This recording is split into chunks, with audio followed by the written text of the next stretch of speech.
All right. Well, thanks for tuning in today. We have Dr. Bogner back. Always love to have Dr. Bogner speaking on inflammation and oxidative stress. Sure, we're going to go a little bit more granular. I mean, we talked about these topics. There are thousands of lectures online about this. I want to kind of bring something new into the mix here, and hopefully it's going to be interesting. Well, good. I'm looking forward to it. So let's get going.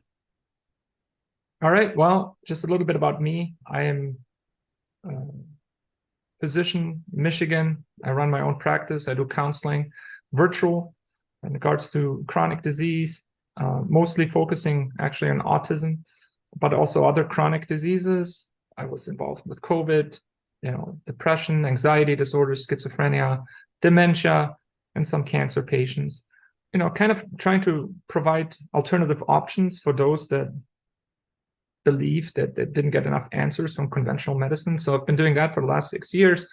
I'm certified in functional medicine, also board certified in OBGYN. I used to work in a hospital for 12 years, kind of got sick of it.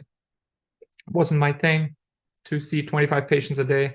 So now I see about 5, 6 patients a day. We intensively discuss the issues at hand and try to find solutions with various techniques, including, of course, the wonderful genetic information we receive from MaxGen. And I've been using MaxGen for, I think, 4 or 5 years now. It's a wonderful test. Use it usually always as a first.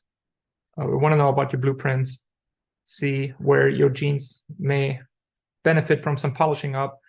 And so I'm doing that. We have, always try to find solutions for our patients, kind of addressing them at the core, root cause medicine. And that's what functional medicine is all about. It's connecting all of the organs and see which one is kind of the root of the issue. Because otherwise you're just chasing symptoms and make the same mistake that Western medicine is doing. Western medicine, no doubt, is great for acute trauma, surgeries, and so forth. But for chronic disease, I think we can all agree Western medicine has failed us and it's not getting better. And be it deliberate or not, it just sucks. And that's why functional medicine is clearly on the rise.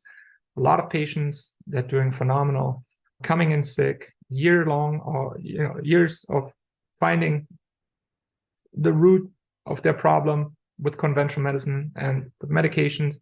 They get better quick because we have testing that Western medicine is not utilizing. Your genetic test, they're certainly not utilizing. We have other techniques that have evolved, sequencers, microbiome analyses, neurotransmitter testing. We have metabolic testing, and certainly, mold toxin testing, all with much more sophisticated machinery than we had even 10, 20 years ago.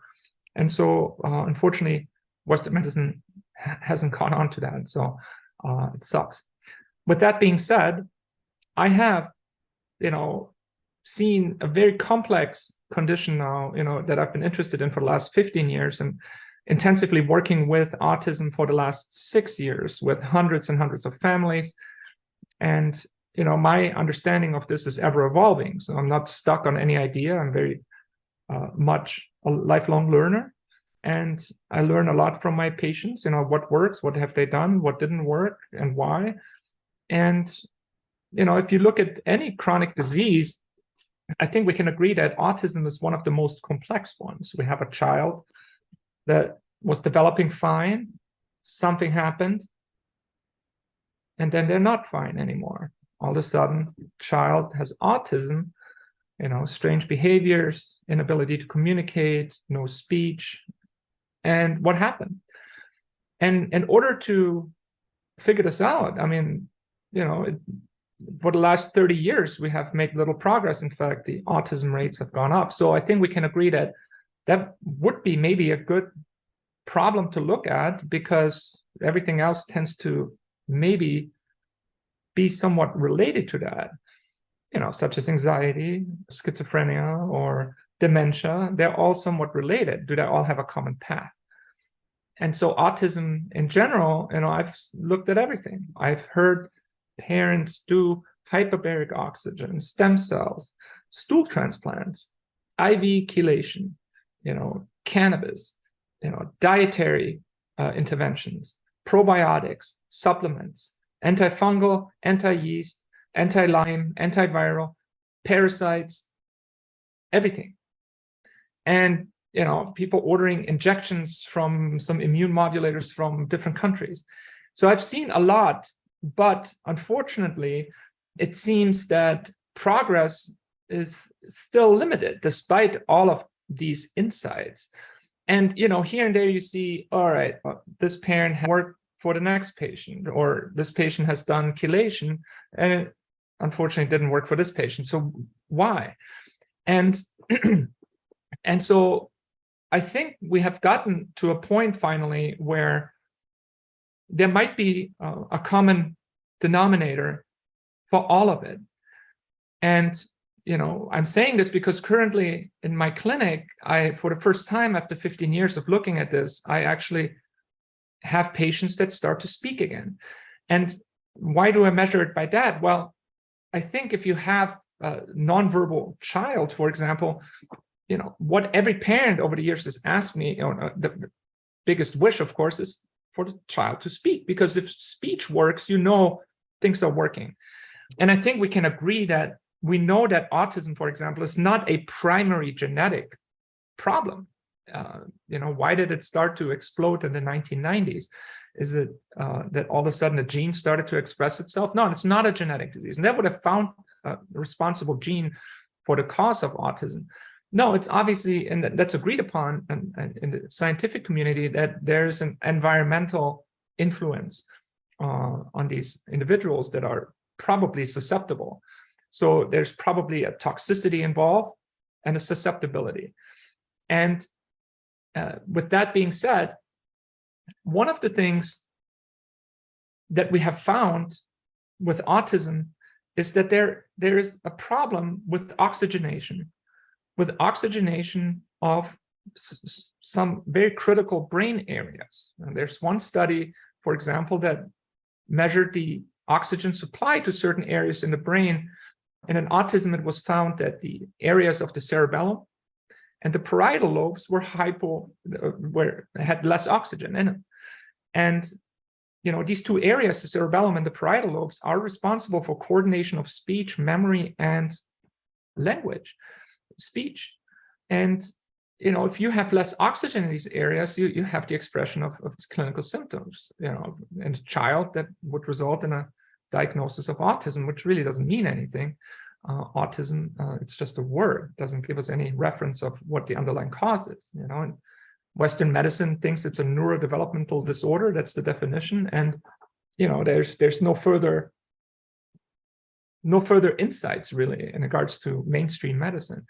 So with that being said, there's an oxygenation problem in ASD. And so what could it be? Could there be a toxin potentially that could lead to these symptoms? And I'm throwing it out there. It's an idea, it's a concept which has not been disproven yet. And I wanted to kind of present that today, and then also see how the testing MaxGen could potentially help, and then take some questions if there are any questions. But yeah, so let me get started here with sharing my screen. All right. 1 second. Do you see my beautiful trees here? All right. So I hope everybody can see this. The companies that I'm affiliated with is obviously my own clinic called Bogner Health. I'm a clinical consultant for MaxGen. I've known Chad for many years now. Great company. And then also I'm a co-founder of Thiogenics, where we look at the production and research of minerals and salts for the benefit of our patients. Disclaimer, the information here is intended for educational, informational purposes only. It's not a substitute for professional medical advice, diagnosis, or treatment. Always seek the advice of your doctor. A couple quotes that I thought were interesting. If we want to look at this problem from a 40,000-foot view, the language of DNA can be written as a simple series of letters, A, T, G, and C. That That's it, just 4 letters. With those 4 letters, DNA stores all of the information that is required to build and operate a human body. I found this very crucial because, if we think about it, what keeps us alive on this planet for what, up to 100 years, if we're lucky, is our DNA. We get exposed to thousands and thousands of chemicals that are toxic, radiation, all of it, but our DNA can code for protein, such as enzymes or structural proteins, to repair. And that's why we can be alive for such a long time and be very resilient to the environment. Now, one thing I found interesting from Pauling, Nobel Prize in chemistry, oxygen is the essential element, the chemical basis of life. Craig Childs, he's an American adventurer, says that oxygen is what makes things burn. And if enough things burn, there's a fire.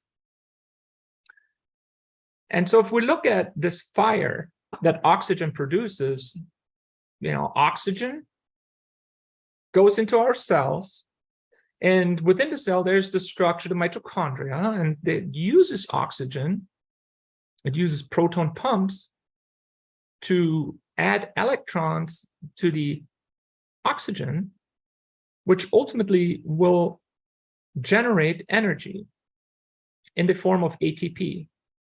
And energy is required for the DNA that harbors the answers for health, for coding new tissue, for producing enzymes. It fuels that process. So we have the code in us at all times, considering DNA is not changing, is what is required as energy. And of course, vitamins, minerals, and cofactors. Now, I don't want to spend too much time on the vitamins, minerals, and cofactors, because we've addressed that in a previous webinar where we discussed, which genes require what cofactor, like COMT requires magnesium or GPX requires selenium. We know that genes require certain nutrients and minerals and vitamins to function properly, but usually for the generation of RNA from DNA, we require energy, ATP. So that's the basis of why oxygen is important.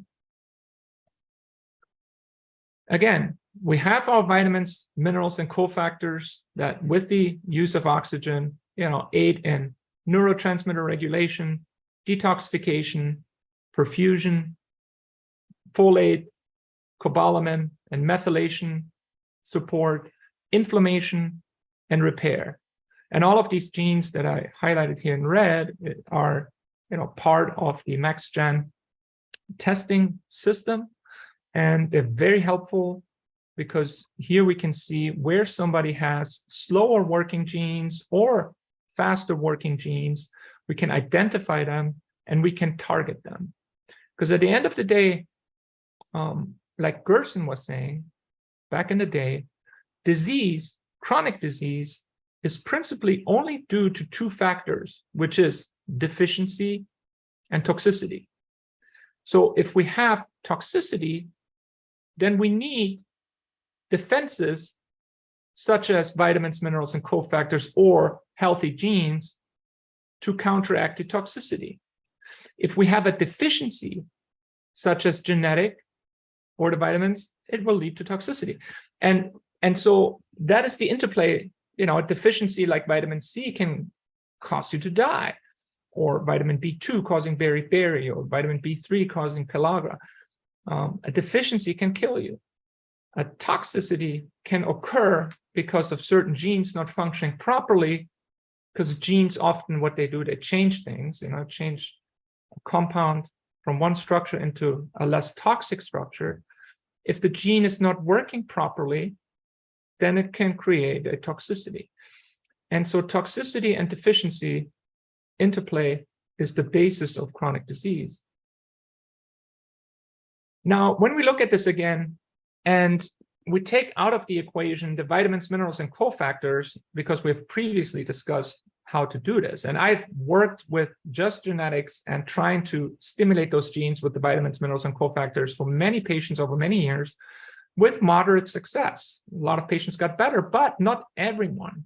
So could there be something else at play where we try to use all of these vitamins and minerals and dietary changes, yet we're still sick? We still don't feel at our best.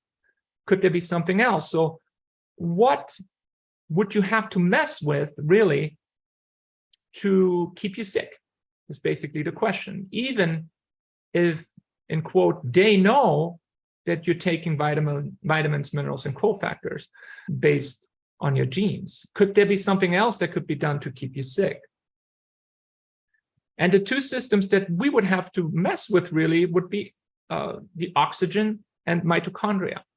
Because, I mean, if we would really mess with the energy production itself or the DNA, well, that would lead to probably very obvious problems, including death. But I mean, I don't take it out of the equation either. There's CRISPR technology right now, and we don't know in whose hands that really is. So CRISPR technology is a technology that literally splices out certain genes and puts another different copy of that gene in here. It's pretty sci-fi kind of medicine, but it's already known for, I think, over a decade now, and possibly in full swing. So again, oxygen and mitochondria, if we mess with those systems, it doesn't matter what vitamins you take, really based on your genes, because that is key. Can't correct oxygen with supplements. So let's look at this. So if we have low oxygen, such as in states like anemia, we have all of these symptoms. A lot of us have a lot of them: fatigue, weakness, pale skin, shortness of breath, rapid heartbeat, rapid breathing, dizziness, lightheadedness, cold hands and cold feet, headache, cognitive impairment, irritability, cravings for non-food items, pica, and brittle nails and hair. Now let's consider something really bold here, and don't shoot the messenger, but let's look at cyanide poisoning. So cyanide poisoning also creates similar symptoms: rapid breathing, rapid heartbeat, shortness of breath, confusion, agitation, seizures, dizziness, and so forth. So very similar symptoms. And of course, correlation by no means means causation. However, could it be? Could it be that chronic inflammation is chronic cyanide poisoning? And I've never even in a million years thought that this would be a possibility, because, cyanide, what do we know about cyanide? And cyanide is like the suicide chemical, right? It's very, very toxic to humans. And usually you hear about it, from suicide, or maybe from industrial accidents. In the industry, cyanide is used for various processes, and there are workers that are exposed to cyanide. However, the most common reason in the United States, for example, for cyanide poisoning is fires, house fires. So if you have a house fire, you're going to have cyanide poisoning, and you go to the ER and you get your cyanide level checked, and you're going to get treatment for cyanide poisoning, and you may live and you may die. However, what about chronic cyanide poisoning? Because what I just talked about was all accidents, acute, incidences. We don't know nothing about chronic cyanide poisoning, because there's nothing published in the literature, not in correlation with autism or any other disease. So if chronic cyanide poisoning would be a thing, where would we find cyanide? Why would we be poisoned by cyanide? Because with cyanide, and I didn't know that until recently, that cyanide is kind of everywhere. So cyanide we find in our diet: cassava flour, lima beans, almonds, apricot kernels, flaxseed, peach kernels, Lindt truffles and dark chocolate, bamboo shot, soybeans, lentils, millets, probably more. And we make cyanide. And that's the big finding. And I've been doing testing for yeast metabolites, for mold toxins in the urine for years in my patients. And it seems like everybody, very rarely I have a patient that doesn't have mold toxins show up in the urine. Considering the United States crops are amongst the worst in the world, along with India and China.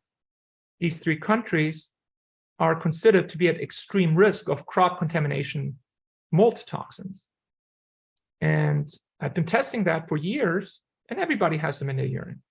It's coming through our food. Any food that's corn, soy, sugar beet, barley, oats, wheat based will have mold toxins in it. It's so bad in the United States that 9 out of 10 cereal boxes in your supermarket contain more than one mold toxin. The reason why mold toxins are important is because they're very, very toxic. They're known to suppress the immune system, cause gastrointestinal inflammation, and liver toxicity, all the way up to cancer, have been correlated with autism, with Alzheimer's, with all kinds of chronic disease, autoimmune diseases, and so forth. We have them in the urine, and we know that mold can produce cyanide as metabolic byproduct, which is hydrogen cyanide. Yeast can do that. Bacteria can do that. Now, bacteria, our trillions of bacteria that we have in our GI system, mostly our beneficial bacteria, of course. But when we have inflammation, such as an insult like mold toxins that were ingested, causing inflammation in the gut, we have certain bacteria that are part of us that start to grow or outgrow others. And there's an imbalance, and we call that dysbiosis. And so we know that some of these bacteria, especially if to starve them of nutrients, they can release cyanide as metabolic byproduct. In the brain, for example, who would have thought the brain can make cyanide from scratch, especially in a study that showed that when brain cells were stimulated with opioid receptors, a neuron can generate cyanide. And the consequences and reasoning behind that, you could argue, is very interesting. What happens during an opioid event? You're high, or does it deactivate certain areas in the brain for a reason? So that's why we feel the way we feel when we take opiates. But it's certainly interesting that we can, within us, produce cyanide. Other sources, questionable. Vaccines, could that be? The graph that I attached here is the hepatitis B vaccine, and you can see clearly in the manufacturer's package insert that thiocyanate was used in the production of the vaccines. Others, for instance, measles, mumps, and rubella viruses are grown on human fetal tissue. We know them as human diploid cells. And they use cyanide to remove those viruses from the human tissue so it's ready to be made into a vaccine. So, for example, sodium cyanide is used in the Prevnar manufacturing process. But according to a Wyeth turned whistleblower, his name is Mark Livingston, he mentioned that trace amounts of cyanide remain in the vaccine itself.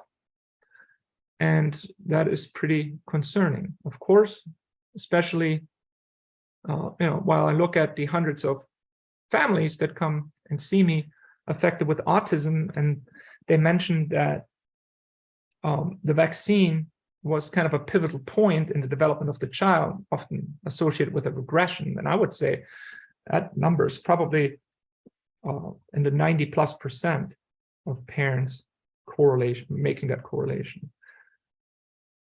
And so that's why I wanted to look at this. So if we just consider, could it be that it's cyanide? Let's say we do have elevations in cyanide. The EPA and FDA say, well, these cyanide levels in the food, or the exposures that we have environmentally, are not enough to cause human disease. Well, did they really take into consideration that maybe some of us don't have the ability to detox that cyanide due to various reasons, such as genetic susceptibilities or dietary deficiencies. And so when we encounter cyanide, what does it do? Well, it goes into the mitochondria, like we mentioned earlier, very processing machine for oxygen to ultimately produce energy. And we call this process cellular respiration, where the oxygen travels through different membranes in the mitochondria, where the oxygen basically accepts electrons, and all the way to the point where then ATP is produced. And so we know that cyanide kind of throws a wrench into this machine, where at one point at an enzyme called cytochrome C, it blocks it, which means that the oxygen will just start in one layer here of the mitochondria, will keep accepting electrons, but it ultimately will not produce ATP in that mitochondria. Now, the result is, a cell requires ATP, like we said, for genetic expression. And, if that doesn't happen, then we have no defenses. We're defenseless. And so the mitochondria, or the cell, rather, at this point, when no more oxygen is possibly going through to produce energy, uses anaerobic glycolysis, which means the cell is shifting towards energy production without oxygen. Well, one of the consequences of that is the production of lactic acid. And that's interesting, because if we have cyanide exposure in the gastrointestinal tract, and we know that bacteria, mold, and yeast can produce cyanide, and we know that lactic acid creates acidity in the GI tract, which is a perfect growth medium for yeast and for mold and for bacteria, then it's a self-running machine. The inflammation and bacterial overgrowth causes more cyanide, the cyanide causes more lactic acid. And so at this point, when the oxygen doesn't receive any more electrons, or when it cannot push through to produce the ATP, the oxygen now is ending up as a free radical, a reactive oxygen species, also called superoxide. And it's literally just an oxygen molecule with an additional electron. The problem with that is that this superoxide starts to then mess with our red blood cells. Red blood cells, the way they work, we have hemoglobin, and hemoglobin within the red blood cell carries iron in the form of ferrous iron, Fe2+. And that iron carries the oxygen on a red blood cell. And we have usually all four saturated. Now, in the presence of superoxide, what it does, it chops off the iron from hemoglobin in the red blood cell, and it forms ferric iron. Still looks the same, but it's a form of iron, ferric iron, that cannot carry oxygen. And the reason why that is important is, or why is the body doing this, what could be any potential benefit of this is, well, when the red blood cell turns into the state of ferric iron, which we call at this point methemoglobin, it can bind cyanide. As you can see here, the methemoglobin in this state is the best way to get out cyanide. And it forms methemoglobin. And at this point, when we have formed the methemoglobin, we require other systems to transform this into thiocyanate, which then finally we can excrete. But what we require here is, for example, sodium thiosulfate. Sodium thiosulfate is approved by the FDA in the IV form to detoxify from cyanide. So if you have cyanide poisoning, your house burns down, you're cyanide poisoned, you go to the ER, you will receive an IV of sodium thiosulfate and also hydroxycobalamin. Now, hydroxycobalamin is a form of B12. In fact, it's the most common and natural form of B12. If you eat a steak, you will get hydroxycobalamin, the form of B12, out of that steak. It's the most abundant form in our body. Most of it is stored in the liver. Hydroxycobalamin can give rise to methylcobalamin. It can give rise to adenocobalamin. Methylcobalamin obviously is important for methylation processes. Adenocobalamin is actually very important for mitochondria. But hydroxycobalamin itself binds to cyanide to form cyanocobalamin, which then also gets excreted through the kidneys. So we have two distinct ways to detoxify from cyanide. Now, once the cyanomethemoglobin has formed, sodium thiosulfate can also regenerate the ferric methemoglobin. And especially if we have a decrease in the cyanide concentration. So, we will have an ultimate decrease in the cyanide concentration because the cyanomethemoglobin can, via the sodium thiosulfate, create more methemoglobin to bind even more cyanide.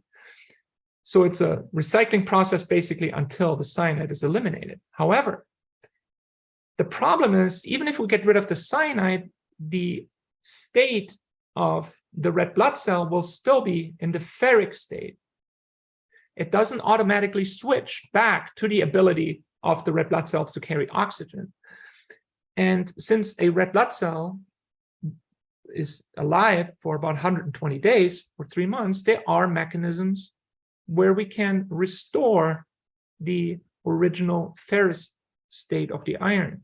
And that can be done with methylene blue.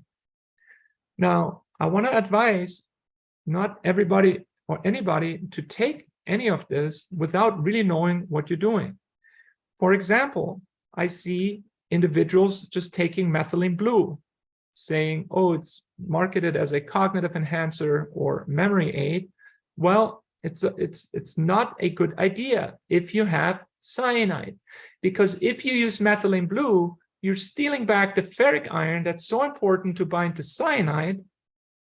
You're gonna increase your carrying capacity, but the cyanide will be free and even more toxic at that point. So I would suggest to use methylene blue only if you have reduced the cyanide.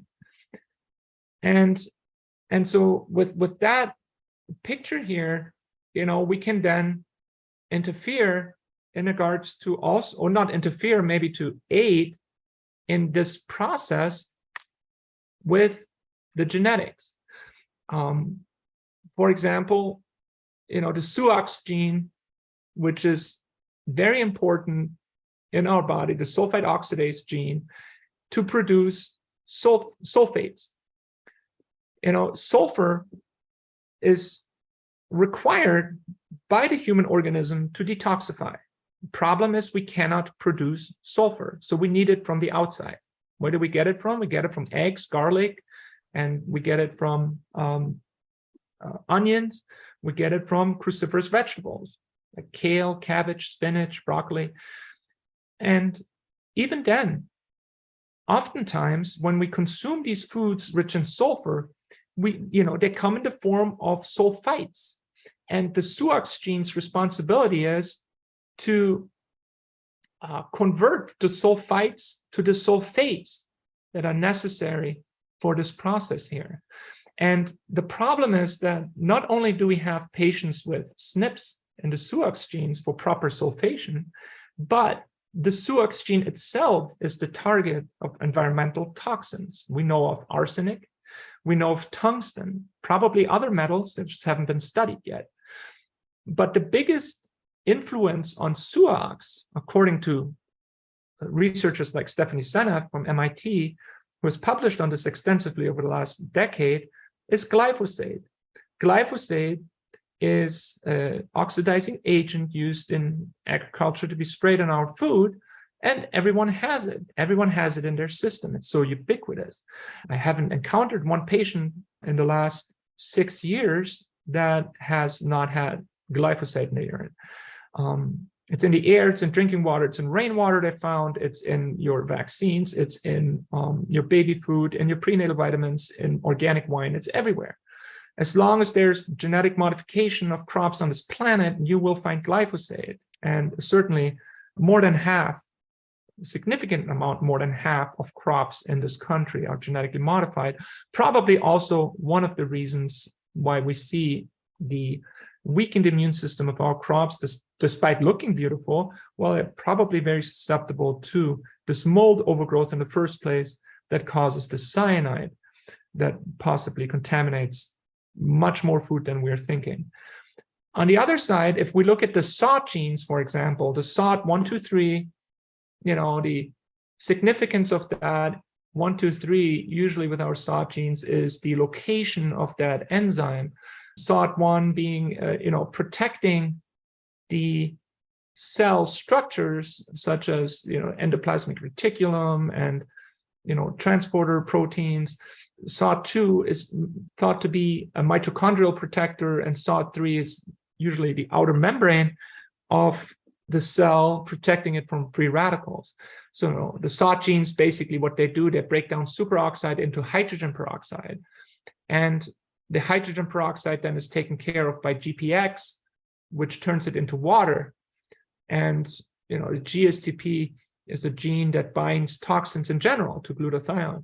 And so looking at all of these genes would certainly help to reduce the superoxide and inflammation in general. And then, of course, on this side here, in regards to the hydroxycobalamin, hydroxy and hydroxycobalamin is used interchangeably. And here specifically, I pointed out, the MTHFR, MTR, MTRR, DFS, and D1 genes that we see on the report of MaxGen that could certainly help to determine, what is needed and what form of B12, for example, or B9. And so that's just a small glimpse of the genes that I think are beneficial in this system to apply to help patients. If we think that cyanide could be involved in the etiology of disease, not just autism, but a lot of other symptoms as well, from anxiety to depression to schizophrenia to dementia to the development of cancer to rheumatic diseases, autoimmune diseases. Could it be? Well, it hasn't been disproven, so I'm trying to make the case, but I am adamant about it because addressing these systems has shown, with all different types of remedies, as I have mentioned, the best results I have ever seen. And so currently, I think I have one more slide here. Yeah, again, highlighting some of the genes that I look at, that we see on the report are the SOD genes. Here again, superoxide reduced to hydrogen peroxide to water, interplaying with the GPX glutathione genes, the glutathione and the GPX genes. If we see SNPs in those regions, we can certainly polish them up with some selenium in case of GPX, heterohomozygous individuals, or certain other minerals. So we don't really want to have the patients on 30 different things, not knowing, kind of do a shotgun approach, whatever sticks works. No, we want to be very specific to address patients on an individual basis. And that's what the MaxGen provides us so well, is individualized care based on your blueprints. Where are your kind of roadblocks or construction zones where you need help? And yeah, with that being said, we do have big interest in this. I'm speaking to various researchers, head of cancer research from a university in the South, and a chief science officer for an organization on the West Coast that are interested to conduct a trial with autism, where we will have 20 patients who are autistic and 20 patients that are neurotypical. And what we will do, our plan is to administer helpful remedies such as sodium thiosulfate to assess before, after, not only behavioral markers, but biochemical markers such as glyphosate, heavy metals, cyanide, to see if addressing these pathways will not only show a reduction of these toxicities, but also an improvement in clinical symptoms. So with that being said, I'm happy to answer any questions. Anybody wants to contact me personally, you saw my email at the beginning. I'm more than happy to consult with you or answer any brief questions per email. I'm excited about this because it might answer a lot of questions in regards to root cause medicine, that we're actually being poisoned. And hydrogen cyanide is the same gaseous version of the cyanide that was used in concentration camps. So is the same happening through food and vaccines? I'm certainly highly suspicious. I don't have a definite answer, but hopefully soon we will.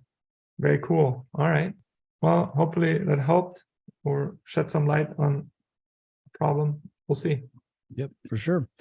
All right. Well, thank you, Dr. Bogner. We'll definitely have this video up soon, hopefully this afternoon or tomorrow, if you want to tune back in. If not, thanks for joining us. All right. Thanks a lot.